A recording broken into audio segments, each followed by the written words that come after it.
Let's get partisan here because this poll here is I'm going to gloat. Oh boy. From Axios, young Democrats more likely to despise the other party. And so when people say, like, why does Tim talk about the Democrats so much? This exemplifies everything. Mitch McConnell recently came out. He was talking about the midterms. The way that New York Mag put it is that Mitch McConnell is running on pure obstruction for 2022. Not that I trust their opinions on this, but that's on par for what the Republican establishment does. Nothing.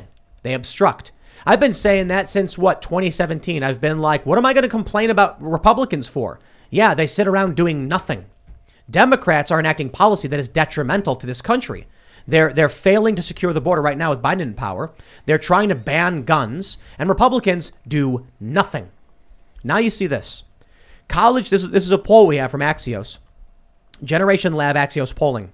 College students who would not, and then poll question, someone who voted for the opposing presidential candidate. So basically, 71% of young Democrats would not date a Republican. 41% would not support a business of a Republican. 37% won't even be friends with a Republican. And 30% won't work for one.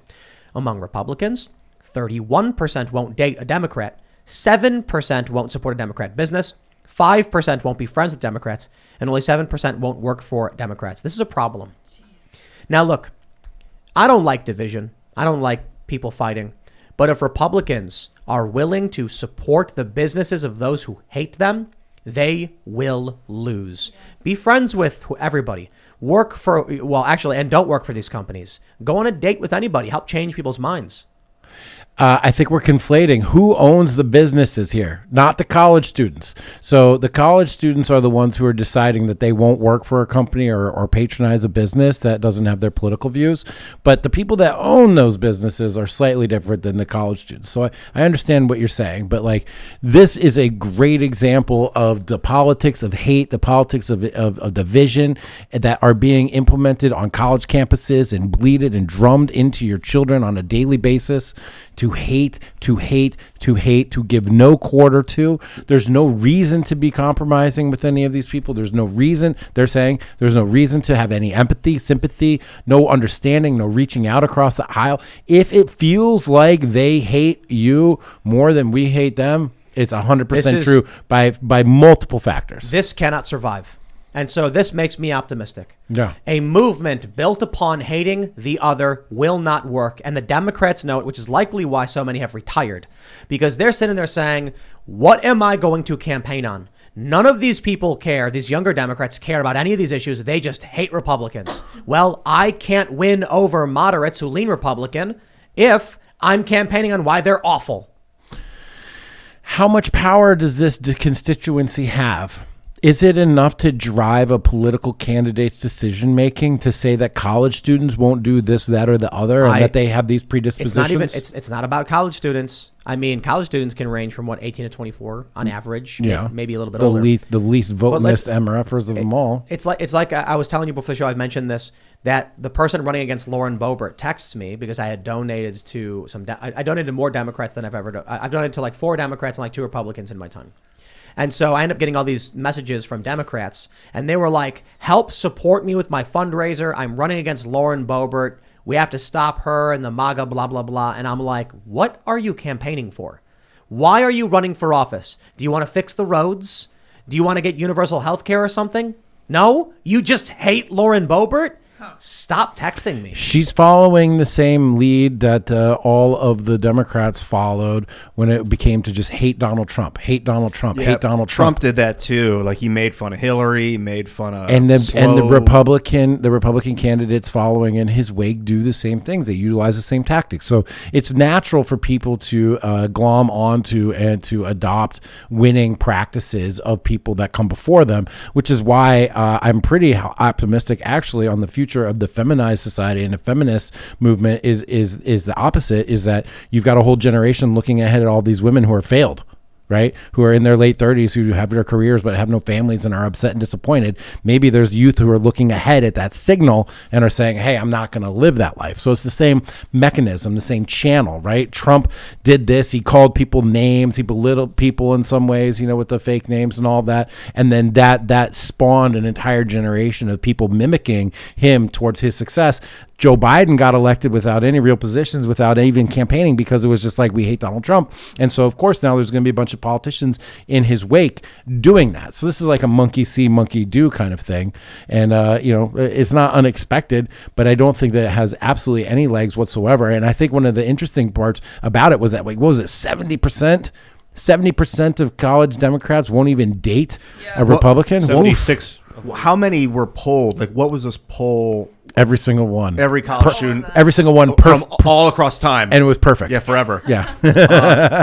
I wonder how many colleges were polled, how many students, if there's like 1,000 students, if this is 100,000 students, because it's also just a display Democrats in college of power and of survivability, right? If you're a Democrat or a Republican on campus, most of the time you're going to be a minority. Yes. So it's like, am I going to eat? Am I going to date? Am I going to be able to go to Subway? Well, then yes, I'm going to support a business that's owned by somebody who disagrees with me politically, whereas in the comfort of their college environment, the Democrat kids are very capable and able of being like, no, I'm only going to patronize people that see the world my way. They haven't made it out into the real world where there's other people out there and other viewpoints and other things, and they haven't had a chance to like be hungry if they're going to adhere to that sort of principle.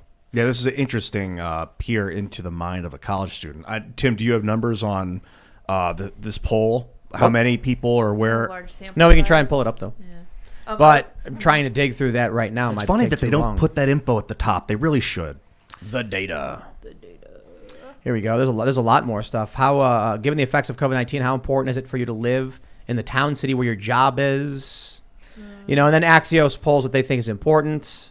People based on their income. Let's see if here we go. Would you go out on a date with someone that voted for the opposing presidential candidate?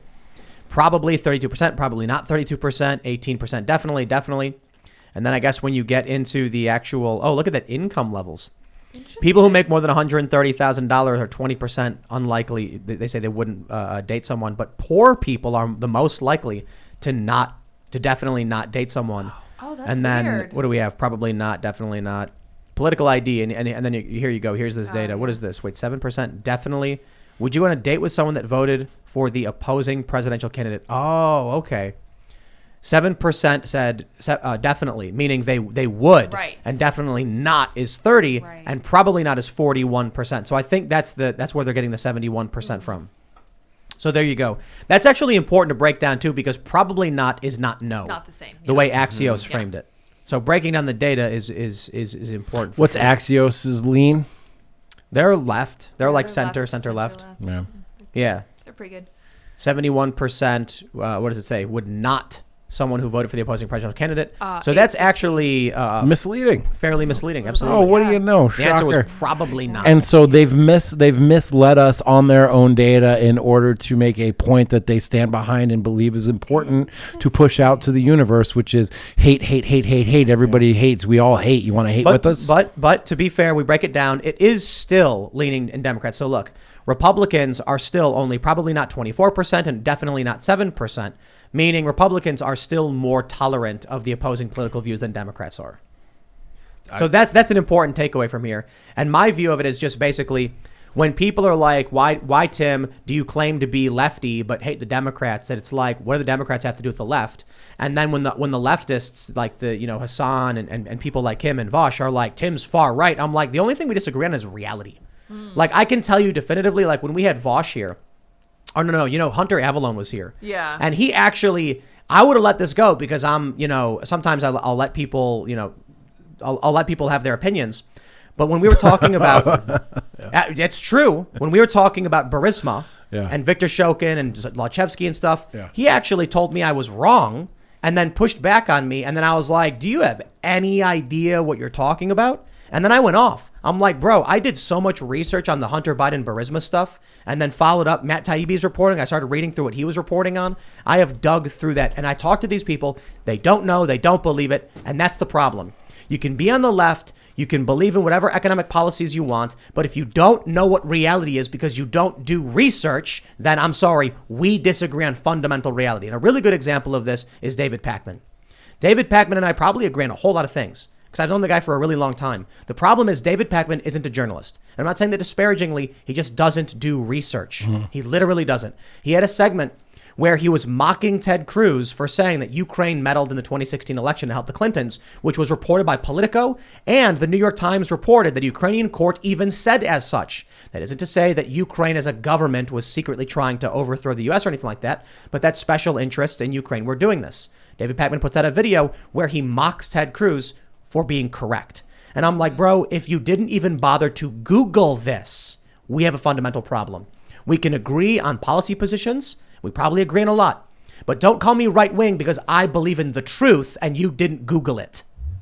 That's the state of politics. I think that's a pretty good indicator is like, are you willing to do the work? If you do the work and you really do the research and you read and you're open-minded to things that may not resonate immediately with you, it's a sign. It must correlate with being right wing in this new environment. That's it. Right. Instead of just taking things that make you feel good, or actually in this case, make you feel bad.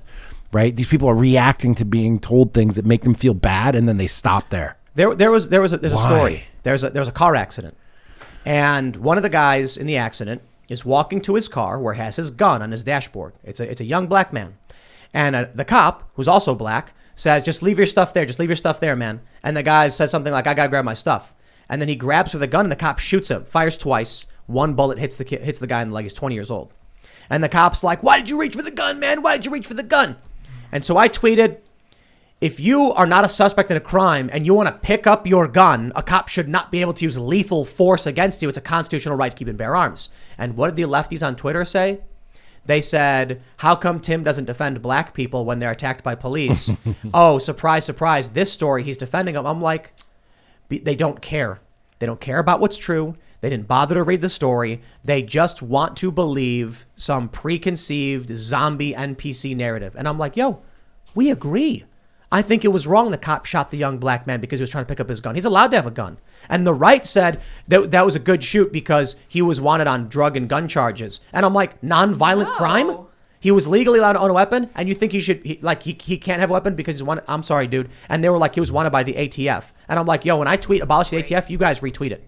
Now you're going to sit here and say a guy who was in a car accident, was trying to pick up his gun, should get shot because he shouldn't have done that? Sorry, dude. You have a right to keep and bear arms. A cop shouldn't be like, oh no, a guy's keeping and bearing arms and then shooting you.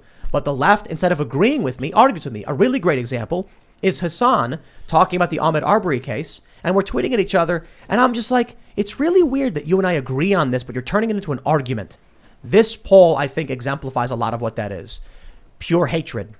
That's it. I'm old enough to remember when Tim Pool wasn't a Donald Trump supporter. Right. And I've never been a gung-ho zealot for the man either. No, definitely not. And even to this day, we've mentioned now, I think, like a couple dozen times that he's been implicated in the Lolita Express because I don't care. If it's Trump, if it's Clinton, I don't care who it is. If they're flying on that plane, give me the evidence and we'll talk about it. The problem we have today is the modern left, the Democratic establishment, and all the people who vote for Biden have no idea what's really happening in the world. And it's thanks to the likes of CNN and MSNBC and these other fake news outlets. Who are imploding.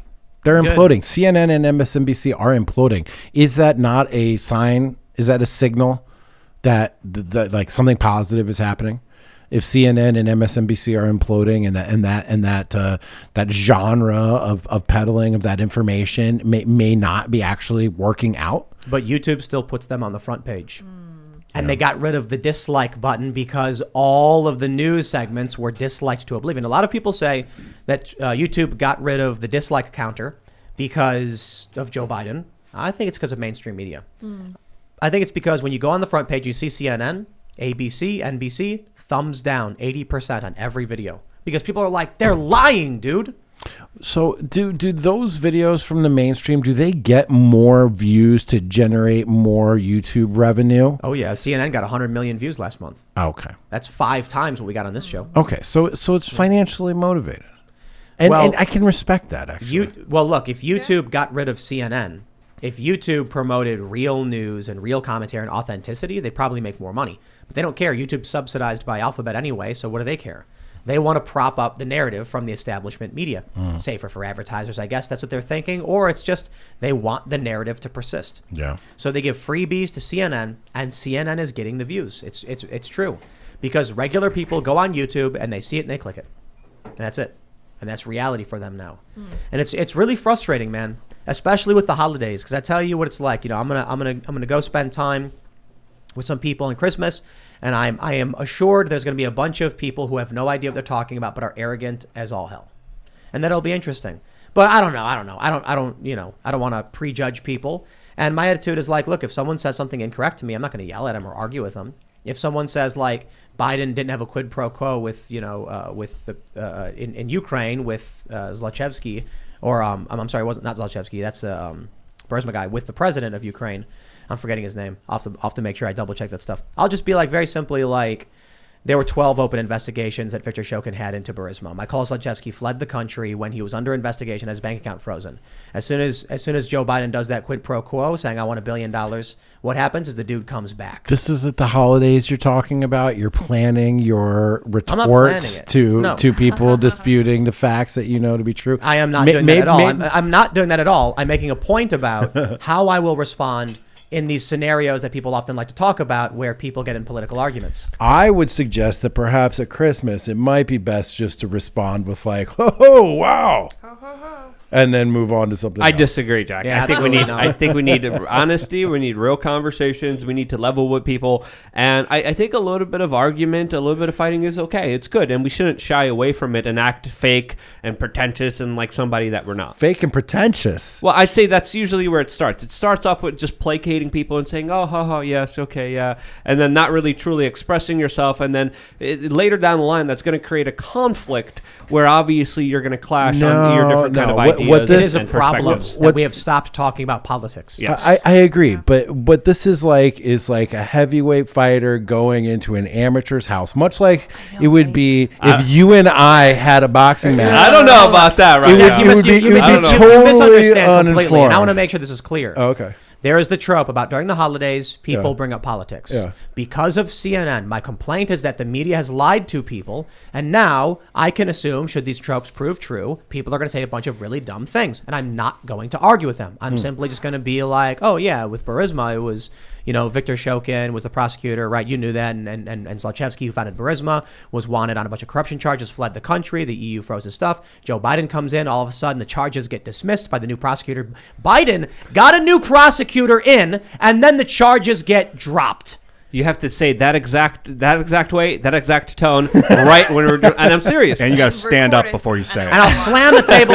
No, but I'll just be like, look, I don't know. I'm not going to, argue about it. But no, being a Biden got a new journalist, prosecutor being a journalist and going to Christmas is like bringing a knife to a fight where the other kid's bringing a stick. It's just like, it's what kind of stick?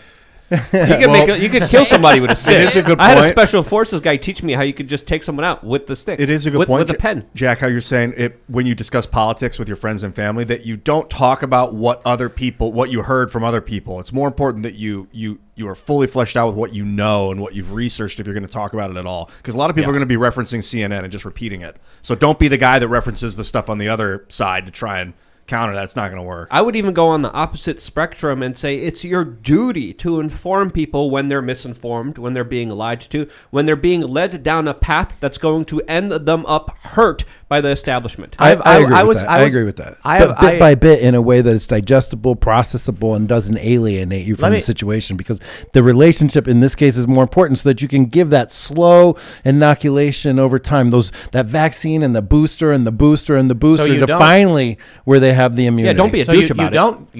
You don't ever raise your voice, and you make sure you're always talking facts. Because the problem is when you're like, an economy that's distributing this percentage is stupid. It's like, well, dude, you're in opinion territory. If someone says, I think society would be better if we tax the rich at 80%, I'd be like, well, there's a thought. You know what I mean? Like, I don't know. Like, how do you quantify whether it'd be better or worse? It's just an opinion. You're allowed to have one. Facts are the issue. Thanks for checking out this segment from the Timcast IRL podcast. If you want to watch live, you can check out this channel Monday through Friday at 8 p.m.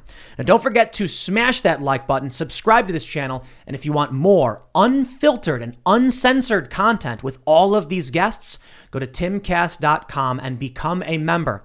All of these guests you know and love in exclusive segments on our website where we are unrestricted in what we talk about, so you'll definitely not want to miss it. Thanks for hanging out. We'll see you all next time.